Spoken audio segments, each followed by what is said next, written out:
Educação à distância, mudando realidades.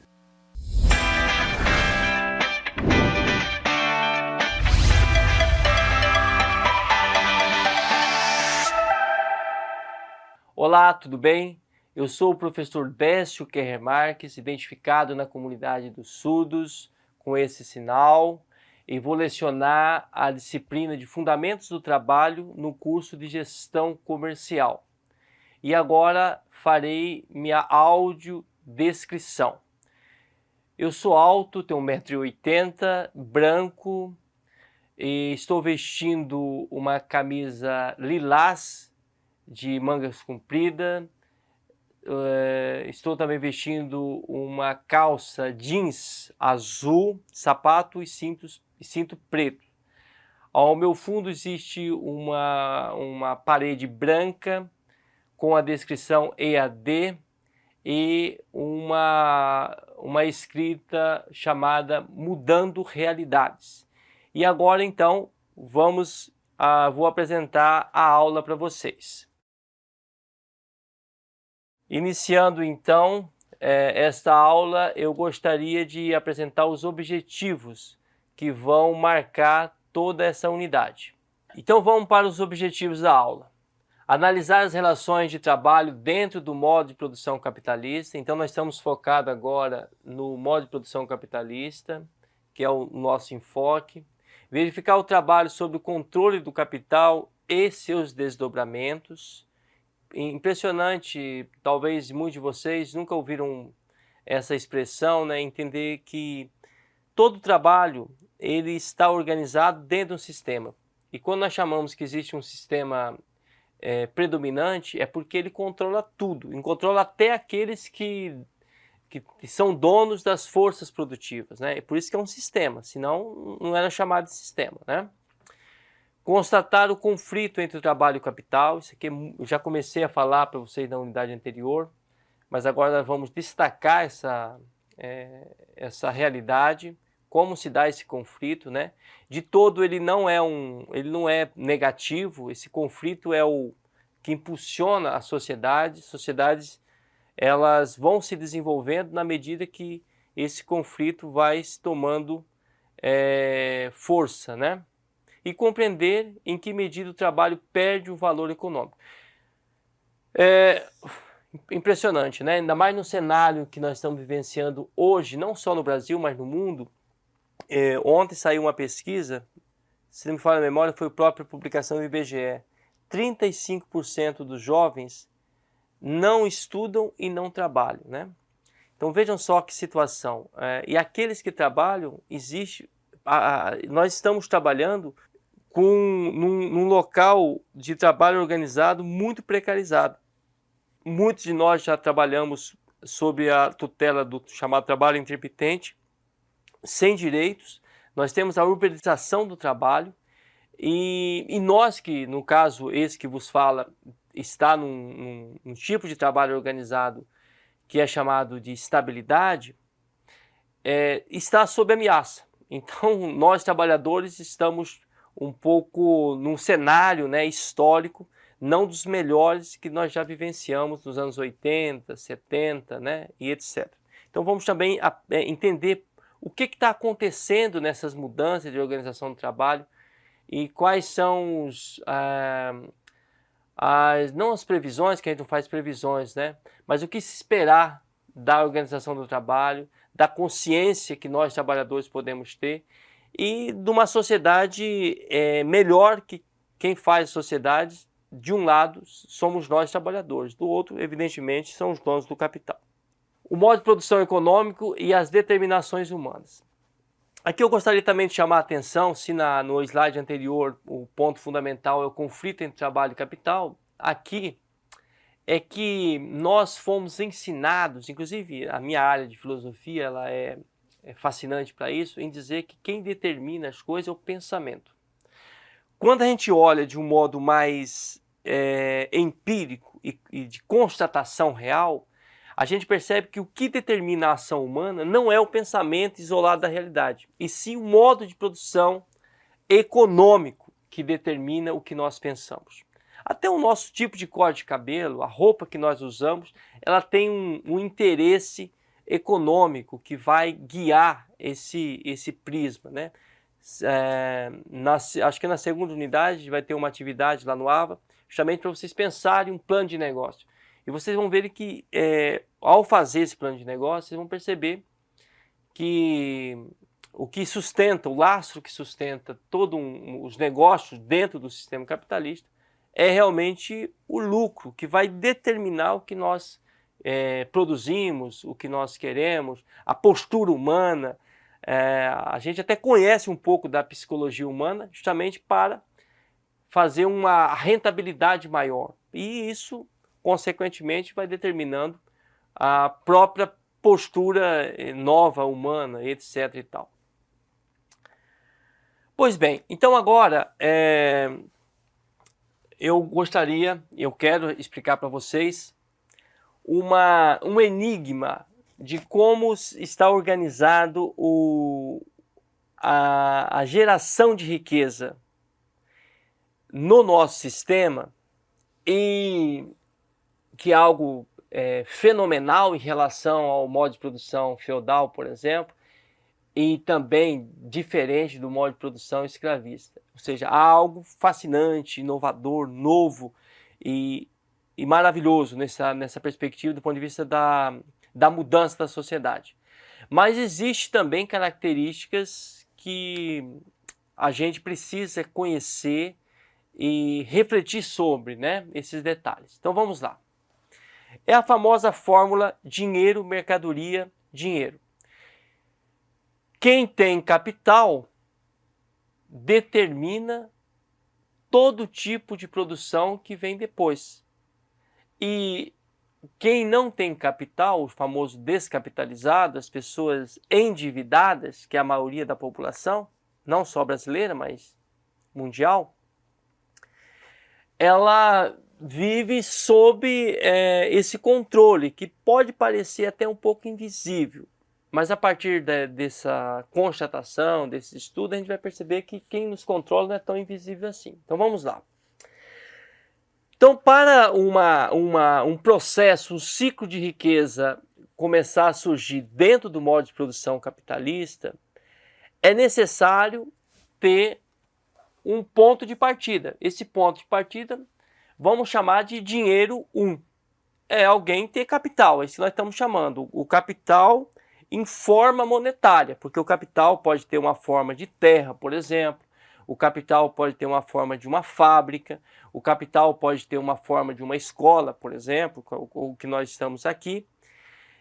Mas aqui, a forma que nós estamos falando, que no fundo é o que vai dar a grande materialização capitalista. Tem muitos que acham, inclusive, que só é rico quem tem dinheiro, né? A forma monetária da riqueza.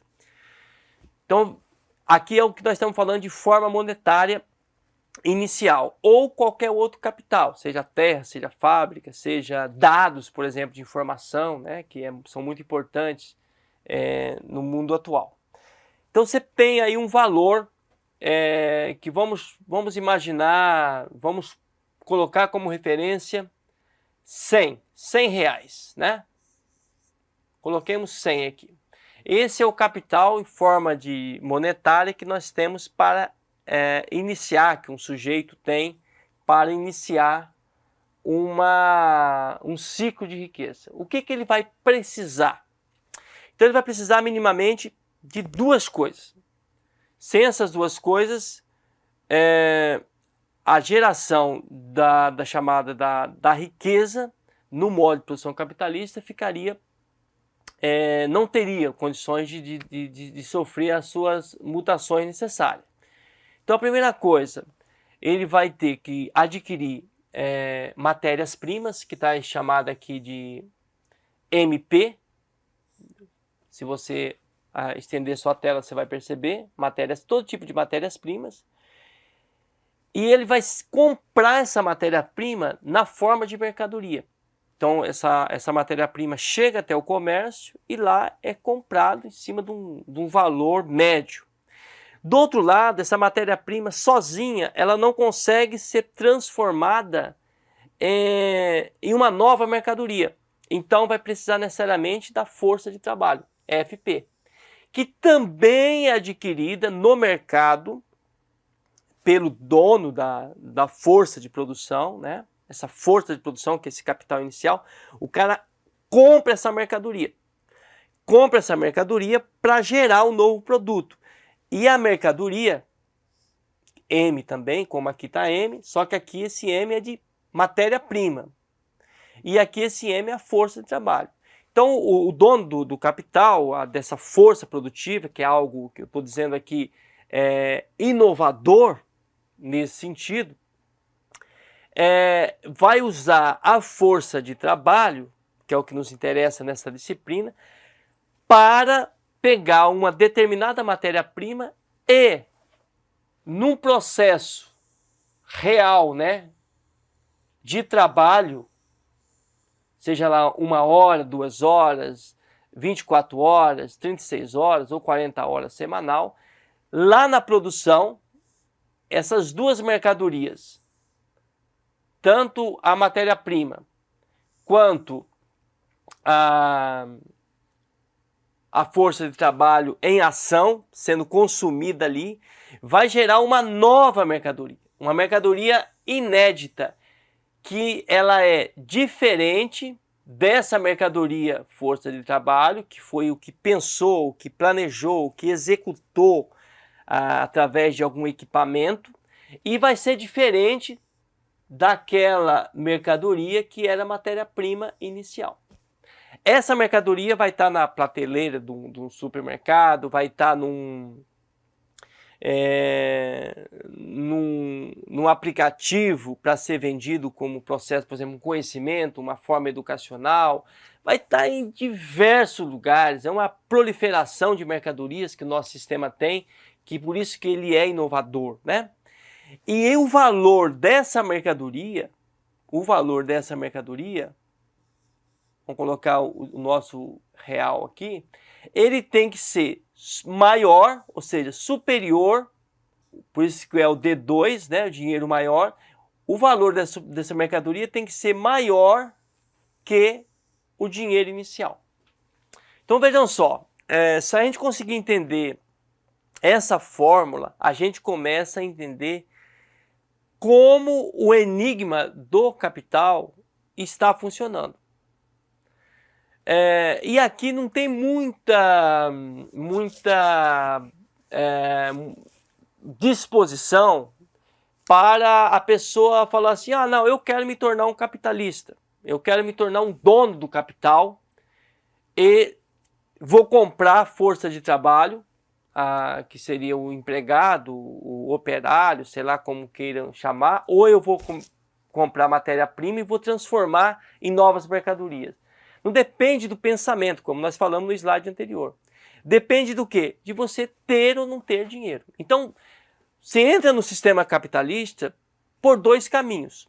Ou você entra tendo dinheiro e você vai comprar mercadoria, ou você não tem mercadoria, aliás, ou você não tem o capital em forma de monetária ou em outras formas de capital, terra, banco de dados, etc. e tal, e você só pode entrar como empregado, como mercadoria sob a forma de força de trabalho. E aqui que está o detalhe, né? Quem é que vai controlar a força de trabalho? Em primeira mão, a história nos mostra, a partir do século XVII, XVIII, até o século XIX, que quem organiza essa força de trabalho, a quantidade de horas, por exemplo, só em 1848 surgiu a primeira lei na França em que estabeleceu o tempo necessário que, aliás, em 1848 surgiu na França a lei que proibia que as crianças fossem também para as fábricas. Porque não era regulamentado o salário, por exemplo, não era regulamentado 13º, não era regulamentado qualquer direito. E até as crianças trabalhavam lá de um modo sem limites. Então, esse ponto eu gostaria de falar para vocês aqui. Então nós temos uma relação aqui de trabalho e capital muito importante na história. Desde que começa a surgir as primeiras experiências fabris no mundo têxtil, né, na Europa, essa relação vai se incorporando, porque ela vai sendo mais vantajosa do que ter escravo ou ter servos. Então o operário, o trabalhador, o empregado, ele vai entrando na fábrica e ele vai sendo controlado justamente por aqueles que dominam, que têm o capital. Quem tem o capital, ele, para gerar riqueza, ele precisa de duas coisas. Ele precisa da matéria-prima, que ele compra porque ele tem o dinheiro, ele tem o capital. Só que a matéria-prima sozinha não vai se transformar em nova mercadoria para gerar mais riqueza. Ele vai precisar de alguém, não vai ser da família dele, evidentemente. Ele contrata, ele contrata uma outra pessoa, segundo uma forma legal, porque também se constrói a forma legal, por isso se constrói o Estado de Direito, a democracia, os direitos e deveres nessa época, a partir do século XVIII, justamente para dar guarida, para dar sustentação a essa compra de pessoas sob a forma de mercadoria. E esse processo, então, começa a ser controlado também com um certo conflito, porque no início as pessoas trabalhavam até 18 horas dentro das fábricas. Depois houve muitas greves, muitos conflitos, crianças que começaram a perceber a necessidade de criar escolas também. Porque uma coisa é você pegar um profissional que é chucro, outra coisa é você pegar um profissional que já é um pouco adestrado. Então ele vai produzir mais riquezas dentro do ciclo de geração de riqueza. E vai ser melhor para quem tem a intenção de produzir mais riqueza, né? E melhor não só para o dono, mas para a própria sociedade. Porque quanto mais riqueza a gente conseguir produzir num curto período de tempo, é melhor também para a sociedade. Claro que nós temos que ver a questão do meio ambiente, que hoje tem uma nova consciência, né, que a matéria-prima é uma coisa finita, mas mesmo assim, se uma força de produção ela gera mais riqueza, é melhor para a sociedade. Seja ela na mão de uma propriedade privada, seja ela na mão da propriedade pública, seja ela na mão da propriedade coletiva. Isso é um fato. Então aqui começam as primeiras organizações. Primeiro na França, as crianças são proibidas de irem para as fábricas. Então surge a necessidade até de uma escola.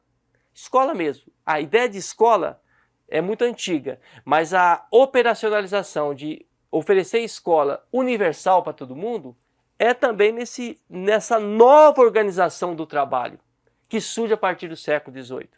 Sobretudo a partir de 1850.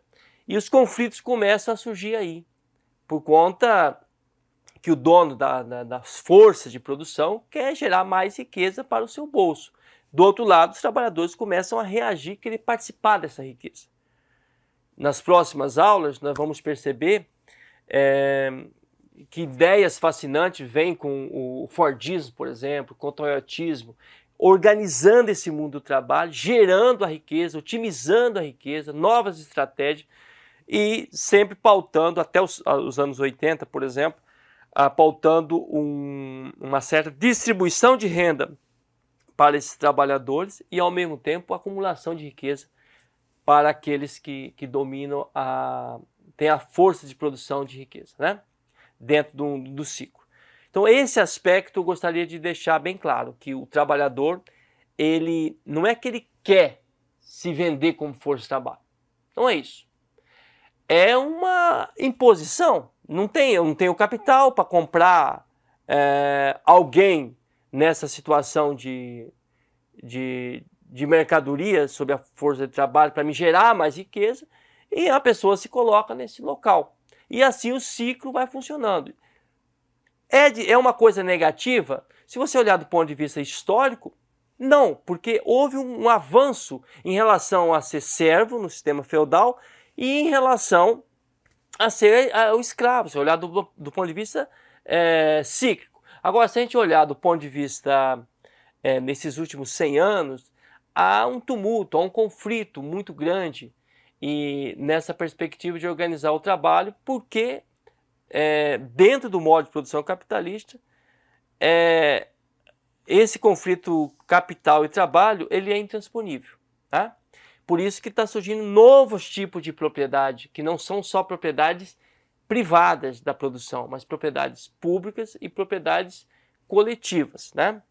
A Huawei, por exemplo, na China, é uma grande produtora de Big Techs, e é uma Big Tech, grande produtora de tecnologia, e ela é de produção de propriedade coletiva. E assim nós temos aqui a Petrobras, temos outras experiências, não no mundo só dos serviços, mas da produção mesmo, direta, né, de fazer as coisas, desde transformar o petróleo em diesel, em gasolina, etc. e tal, como a Big Techs que produz equipamentos tecnológicos, Wi-Fi, por exemplo, etc. e tal. Então, nesse sentido, voltemos aqui para os nossos slides e eu quero apresentar esse aspecto, né? Como é que o trabalho foi organizado e se tornou o esteio por conta do novo tipo de trabalho organizado dentro da perspectiva fabril, ou das fábricas, da industrialização, obrigou a criar toda uma produção no mundo da filosofia, do direito em especial, e da democracia. E para isso, teve que criar uma ideia de que aquele indivíduo que tinha só a força de trabalho, ele também tinha alguma coisa de liberdade. E aqui eu pego uma parte do Capital, de Marx, que ele vai identificar como é a liberdade entre aquele que tem a força de produção e aquele que não tem a força de produção, que somos nós trabalhadores, né? Ela é o reino exclusivo da liberdade, da igualdade, da propriedade e de Berton. Liberdade, pois os compradores e vendedores de uma mercadoria, por exemplo, da força de trabalho, são movidos apenas por seu livre-arbítrio. Então aqui ele está fazendo a introdução, que tanto aquele que compra mercadoria, quanto aquele que se vende como mercadoria, a força de trabalho, são movidos por uma única coisa prevista nos novos ditames de direito, né, a partir do século XVIII, chamado Estado de Direito mesmo. Eles contratam como pessoas livres, dotadas dos mesmos direitos. O contrato é o resultado em que suas vontades recebem uma expressão legal, lei, direito trabalhista, etc., comum a ambas as partes. Igualdade, pois eles se relacionam um com o outro apenas como possuidores de mercadoria. Então, tanto que aquele que vende como aquele que compra a força de trabalho, eles são possuidores de mercadoria e trocam equivalentes. É isso que diz o direito, né? Possivelmente nesse curso também tem. Trocam equivalentes por equivalentes. Propriedade, pois cada um dispõe apenas do que é seu. Veja só. Aqui ele está, claro, fazendo um sarcasmo, né? Que aquele que compra, é isso que diz o nosso direito, é assim que está organizado o trabalho. Aquele que compra é aquele que vende, que se vende como força de trabalho, só é possível porque o direito prevê que existe esse tipo de liberdade. Só que, com um detalhe, né? Os dois têm a liberdade e parte da ideia de mercadoria. Só que um vai no mercado para comprar a força de trabalho na condição de mercadoria. E o outro, embora tivesse a liberdade hipotética de comprar outras pessoas também como trabalhadores para sua fábrica, mas uma vez que não tem capital, na prática só tem uma saída. Ou se venderem sob a forma de força de trabalho, ou cair no chamado lupizinato, que é virar um mendigo, uma pessoa sem nenhuma dignidade, né? Então, esse é o aspecto, assim que está organizado o nosso trabalho. E isso de uma perspectiva ainda de um capitalismo nascente e totalmente voltado para a geração de riqueza, que essa geração de riqueza, de certo modo, ela era material, né? Hoje, nós vamos estudar isso na terceira aula, se não me falha a memória, com a força de produção financeirizada e aqueles que são donos do capital não têm mais o interesse de gerar empregos, aí nós temos o grande problema que é a falta de trabalho mesmo, né? O trabalho sumiu, nós estamos pedindo que o trabalho volte para a sociedade, mesmo que for nessas condições, que nós só temos o direito hipotético, quem não tem o capital, de comprar outro trabalhador. Mesmo assim é melhor do que a situação de esgarçamento que a gente vive hoje. Como eu falei nessa aula, 35% dos nossos jovens não estudam, ou seja, não se preparam para o mercado de trabalho e não trabalham. E aqui então eu gostaria só de concluir esse elemento para vocês.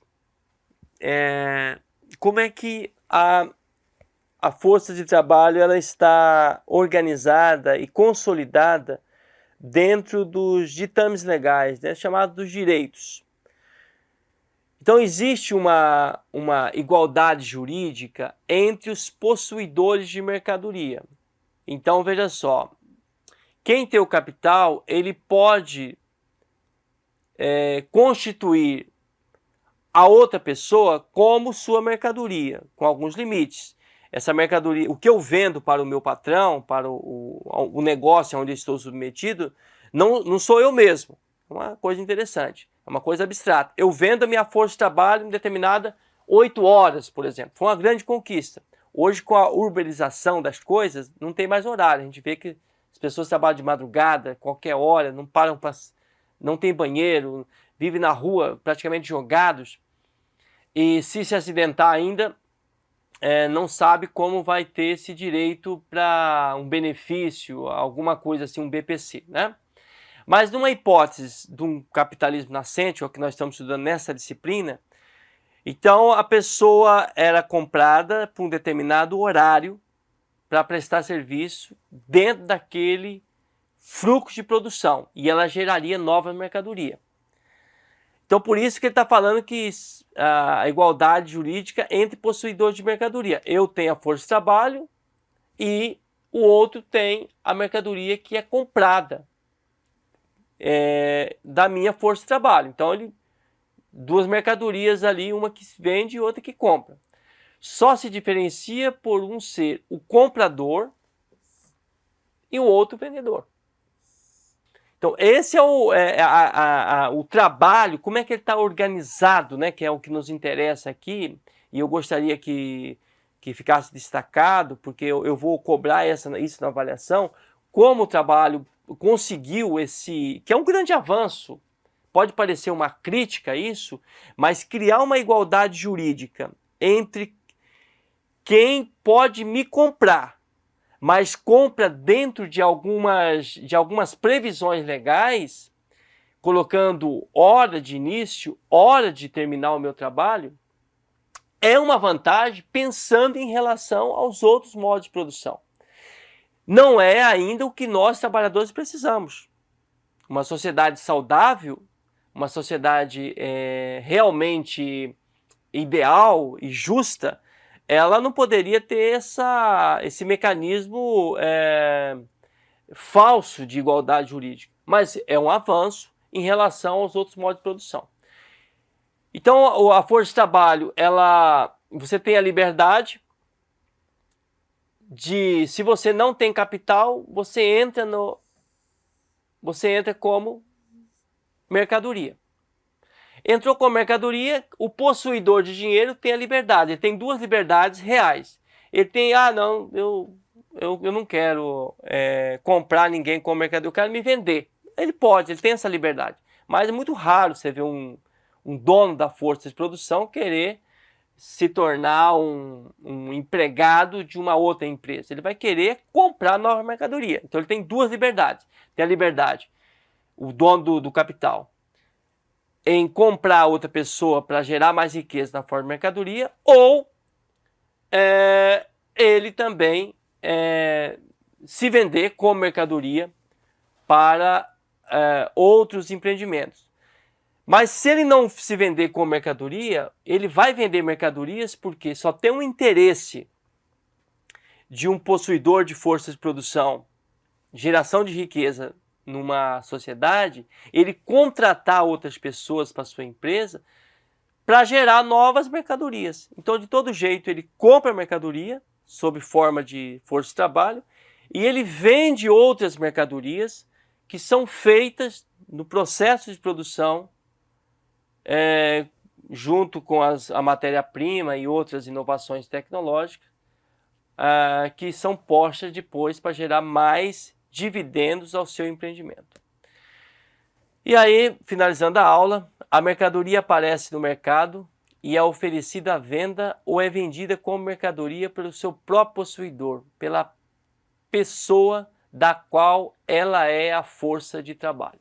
Veja só, gente, eu gostaria, uma vez que lá um dos objetivos da aula era justamente a gente falar de como o trabalho, ele perde o valor econômico. Ele não está no valor econômico. Por que ele não está no valor econômico? Porque quando a força de trabalho ela vai para o mercado, ali ela tem um valor médio. Então vamos colocar aqui um salário mínimo. Quando o empregador ele compra aquela mercadoria, ele retira a mercadoria, a força de trabalho, do mercado. Aí ela perde o seu valor agregado. Veja só, se a gente analisar isso aqui, não vamos ter tempo nessa aula, mas tem outros estudos, eu acho que até aqui também tem alguma disciplina que fala disso. Tem trabalhos importantes que nós fazemos, sobretudo as mulheres fazem, que ele não é alçado dentro do sistema capitalista, que é o lavar louça, lavar roupa, limpar a casa. Nós homens machistas, inclusive, nós temos que aprender a fazer essas coisas. Isso não tem um valor. Por quê? Porque não está no mercado. Então eu faço a comida a mim, para minha filha e para minha esposa e vou ao trabalho. Beleza. Esse trabalho que eu fiz lá em casa me ajuda a me vender aqui como mercadoria. Só que ele não está agregado, ele não tem nenhum valor econômico. A mesma coisa que acontece com a força de trabalho profissionalizada e preparada para o mercado. Quando é que ela perde o valor econômico? Ela perde o valor econômico quando ela é comprada e ela é jogada para gerar novas mercadorias. Aí ela quando a mercadoria é consumida, ela não tem um valor econômico, ela está sendo consumida, ela já foi comprada, já saiu da esfera da circulação. E um detalhe, esse é uma coisa impressionante do capitalismo, né? Algo fantástico do capitalismo, porque a força de trabalho ela é uma mercadoria, ao ser consumida, diferentemente das outras todas mercadorias, por exemplo, desse mouse aqui, ou dessa câmera que está me filmando, ou dessas paredes, que todas vão, quando for consumida, vão se acabando. A força de trabalho não. Ela, ao ser consumida, ela gera novas mercadorias e com isso ela gera mais riqueza. Então é impressionante esse ciclo, né? Essa inovação em relação, por isso que ele superou, ele esgarçou e ele destruiu os sistemas anteriores. Ninguém pensa em voltar para o feudalismo, voltar para o escravismo. É algo, é o último dos sistemas antes da grande revolução, que nós trabalhadores vamos criar uma sociedade realmente de um bem-estar social diferenciado, como está surgindo em alguns cantos do Brasil, como eu falei aqui da China, os trabalhadores da Huawei, né, por exemplo, que ficam com a parte da produção da riqueza que eles geram. Então, gente, é isso e desejo a vocês felicidades. Até mais.